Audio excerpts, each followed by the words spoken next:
Hello tout le monde, j'espère que vous allez bien, c'est Emmanuel et on se retrouve dans le deuxième épisode de Python pour le géomagicien. Et on attaque sur un exercice en français, puisque vous m'avez demandé d'être en français. Hop, je fais le petit traduire, vous voyez que je suis passé maintenant sur Chrome plutôt que Safari. Hop, je traduis. Et on est parti sur l'exercice de 15 minutes, donc exploration des données avec Python. Donc, la première étape de toute analyse de données consiste à importer des ensembles de données. Donc là, l'exercice, dans un premier temps, ça va être de charger un fichier CSV. Comment est-ce que l'on importe un fichier CSV avec Python? On va ici utiliser une librairie. La librairie qu'on va utiliser s'appelle Panda. Et grâce à Panda, on va pouvoir faire appel à une de ces fonctions pour pouvoir aller justement taper dans cette librairie et charger le CSV. Donc là, vous voyez ici, Panda, c'est un ensemble supplémentaire d'outils, donc on appelle ça une bibliothèque en français, librairie en anglais. Et donc pour pouvoir utiliser ces outils supplémentaires, on doit l'indiquer à Python qu'on va utiliser cette librairie. Donc c'est ce qu'on fait lorsque l'on importe la librairie, donc on lui donne un alias. Alors à quoi ça sert de lui donner un alias? C'est un surnom qu'on va donner pour pouvoir, lorsque l'on fait appel à cette librairie, ne pas avoir besoin d'écrire en entier à chaque fois le nom de la librairie. Comme vous voyez ici, Panda, on l'utilise, on lui donne le surnom PD, et ça veut dire que quand je l'utilise ici, j'ai pas besoin de lui dire panda. Le nom de la fonction, mais je peux directement mettre pd. Le nom de la fonction. Ça peut paraître peu, mais vous verrez que lorsque l'on enchaîne les lignes de code, quand on fait appel à chaque fois à des bibliothèques, mettre le raccourci en 2-3 lettres, c'est assez confortable. Donc la plupart des scientifiques des données utilisent l'abréviation PD pour Panda, donc ça c'est un standard, donc c'est ce que l'on va faire. Donc là on est parti, on crée une variable ici, donc là, un dataset name, qui est le nom que nous voulons donner à l'ensemble des données de notre code. Donc ici c'est repair, là c'est dataset name. Et ensuite on va utiliser le fichier CSV, donc là c'est repair ici. Dans l'exemple, c'est filename.csv. Et comment on fait? Eh bien, on va utiliser la fonction read CSV de la bibliothèque Panda. Et pour faire appel à ça, on va faire la bibliothèque, point, le nom de la fonction, et entre parenthèses, le fichier qu'on cherche à lire. Donc ça, c'est ce que l'on va faire ensemble. C'est ce que vous allez faire lorsque vous allez utiliser Codecademy. Et ensuite, on va vouloir vérifier que ça a bien fonctionné. Et pour cela, on va faire appel à la méthode head qui appelle les 5 premières lignes d'un fichier. Donc là, je mets le nom de ma variable, .head, et j'affiche donc les 5 premières lignes du fichier. Voilà comment ça fonctionne, tout simplement. Et on est parti pour le premier exercice qui nous demande d'importer la librairie Panda. Donc finalement, c'est exactement ce qui était fait juste au-dessus. Donc import Panda as PD, donc je lui donne un surnom. Très important de faire exécuter et ensuite de faire save pour que lorsque vous lancez, et j'ai un bug encore une fois, alors ça me le fait quand je mets trop de temps. Donc là, comme je vous ai parlé pendant une éternité, ça a pris beaucoup trop de temps et ça a planté, mais hop, là ça va marcher. Donc je refais exécuter, j'enregistre. Alors je me mets sur la case, voilà, vous voyez la case, je fais test et on a bien ici la case qui va se cocher. Voilà, première étape réussie. Ensuite, on a créé... ah oui, alors il faut que je remette la traduction. Eh oui, c'est peut-être la traduction qui fait bugger à chaque fois. C'est le sujet qu'on a vu la dernière fois. Je vais réessayer de traduire une dernière fois. Et si la traduction crée encore le plantage, on n'aura plus le choix, les amis. Je suis désolé. Nous avons créé une version spécifique aux ordinateurs portables de l'ensemble des données réparation stockées dans un fichier nommé laptop.csv. Complétez le code pour importer l'ensemble des données avec laptop.csv, le nom laptops. Donc le nom laptops, donc je lui mets hop, laptops égale. Je veux charger donc panda.read underscore csv et le nom du csv c'est... Ah, moi je peux le taper. J'allais faire le feignant et un petit copier-coller. Laptops.csv. Vous voyez, si on compare avec ce qu'il y a, alors d'ailleurs, les guillemets, on va faire les choses bien. Hein. Toc. Donc vous voyez, on ne fait que faire exactement la même chose avec des noms différents. J'exécute, j'enregistre et on va voir si ça plante ou pas. Ouais, ça plante. Donc je suis désolé pour les francophones, Mais de toute façon, je vais vous expliquer à chaque fois.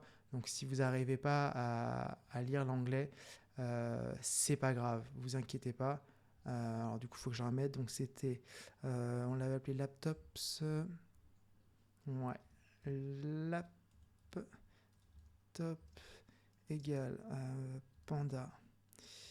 Point. Donc c'est read CSV et le nom de fichier c'est laptops.csv. Ok. J'exécute. Ah, j'ai une erreur. Panda. Ah bah oui, vu que j'ai pas. Il faut d'abord que. Là, en fait, comme ça a planté, ça n'a pas chargé la librairie. Et donc là, il me dit, bah, je connais pas Panda, je sais pas ce que c'est. Forcément, parce que celle-ci, elle n'a pas été rechargée. Donc dans l'ordre, il faut d'abord que j'exécute ici cette cellule que j'exécute. Donc maintenant, PD existe. Et donc maintenant, si j'exécute cette cellule, comme il connaît PD, là, cette fois-ci, il est capable de faire. Est-ce qu'il me demande de faire une preview? Pas encore, c'est dans l'étape d'après. Donc j'ai exécuté, j'enregistre, je lance et ça ne devrait pas planter. Voilà, ça ne plante pas. Donc c'était bien la traduction qui posait problème. Et donc là, on va voir finalement si ça a marché. Donc je fais laptops.head. Tac. Et j'exécute, je sauvegarde. Voilà, donc vous voyez les 5 premières lignes du CSV. On voit bien que ça a fonctionné. Et donc là, je fais test work pour cocher la petite case et valider ce premier exercice. Vous voyez, donc on vient de faire ensemble un premier exercice Python qui importe une bibliothèque, lit un CSV et affiche les premières lettres, les premières colonnes, les premières lignes, je vais arriver du CSV. Et d'ailleurs, par exemple, si vous voulez voir les 10 premières lignes, eh bien ici dans laptops vous mettez 10. Ensuite le petit raccourci c'est commande entrée pour éviter de le faire à la main ici. Et là vous voyez que vous avez les 10. Et donc là si je mets 15, tac, ainsi de suite. Ainsi de suite. Voilà, on a réussi ce premier exercice. Bah, écoutez, il était assez rapide, c'était annoncé en un quart d'heure mais on l'a fait en 5 minutes. On continue. Alors, different columns of dataset can contain different kind of data. Donc forcément, plusieurs colonnes d'un jeu de données vont avoir plusieurs informations. Et là, l'idée, en fait, dans cet exercice, ça va être de découvrir quelles sont ces différentes colonnes et quels sont les types de données qu'il y a dans les colonnes. Donc là, vous voyez, on va lire ici les deux d'ailleurs, le repair et le laptop, c'est les deux CSV d'avant, et on va faire repairs.dtypes. Et dtypes, ça va vous donner toutes les colonnes du dataset repair, et ça va afficher le type. Vous voyez, type objet, type float, type objet. Donc float, ça va être nombre réel, donc vous l'avez ici, explication. Float, ça va être les nombres réels, hein, donc les nombres décimaux, nombres à virgule. Integer, c'est les nombres entiers. Et les objets, ça va être tout ce qui va être texte. Donc là, vous l'avez ici, donc text data. Donc voilà, ce sont tout ce qui est objet. Et des catégories, ça va être, donc ça peut être alors, catégorical ou non catégorical d'ailleurs. On va avoir ici des valeurs, soit par exemple A, B, C, soit des valeurs binaires 1, 2, des âges par exemple, des dates. Vous avez tout un tas d'exemples ici. Voilà. Donc là, qu'est-ce qu'on va faire? From now on, will sometimes put set up. Donc voilà, il dit ça passe maintenant. De temps en temps, on va déjà mettre des codes et on aura juste à lancer le code pour voir le résultat. Donc là, ils me disent qu'il nous a importé tout ce qu'il fallait et on a juste en gros à envoyer. Donc on exécute. Hop. J'enregistre. Et c'est tout, apparemment. Donc j'avais juste à exécuter. Ah non. Qu'est-ce qu'il me demande de faire? From now on, will sometimes put setup code. You will need to run that. We've imported the write code to display the data. Ah pardon, je suis allé trop vite. Il faut écrire le code pour montrer le type de laptops. Donc finalement, il me faut un laptops.dtypes. Tac, commande entrée. Voilà. Et donc là, mon dataset laptops, j'ai des objets, des nombres entiers et des nombres réels. Ok, très bien. J'ai exécuté, j'enregistre, j'envoie. Et cette fois-ci, on devrait être pas mal.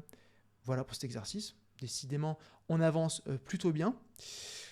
Rien de compliqué, hein. Donc là, c'est important hein, quand on exporte la donnée. Vous voyez, Python, ça peut être assez, le langage Python peut être assez pratique lorsque vous avez des jeux de données qui sont assez lourds, des tableaux Excel avec tout un tas d'informations, des CSV. Et finalement, une fois que vous l'avez importé comme ça avec votre notebook, vous allez pouvoir rapidement voir le type de données, combien il y a de lignes dedans. Je pense que ça viendra dans les exercices après. Avoir des aperçus comme on vient de le faire et faire des premières statistiques. Voilà, donc je pense que tout ça, ça va venir dans les prochains exercices. Celui-ci est annoncé à 14 minutes, ça fait déjà 10 minutes de vidéo. Je pense que ça va être plus agréable pour vous qu'on décompose vraiment cette série de vidéos. Donc moi, ce que je vous propose maintenant, si vous n'avez toujours pas fait, c'est d'aller à votre tour sur la plateforme Codecademy et évidemment de jouer le jeu et de faire des exercices en parallèle. C'est gratuit, profitez-en. Et puis moi, je vous propose que l'on se retrouve la semaine prochaine pour cet exercice. Et d'ici là, je vous souhaite une très bonne journée ou une très bonne soirée et vous dis à bientôt. N'oubliez pas de vous abonner si vous voulez recevoir une notification à chaque fois que je publie des vidéos, en sachant que je fais également des tutos sur le logiciel Tableau et des formations sur Adobe Illustrator ou encore QGIS. Donc voilà, n'hésitez pas à naviguer sur ma chaîne et je vous dis à très vite. Ciao!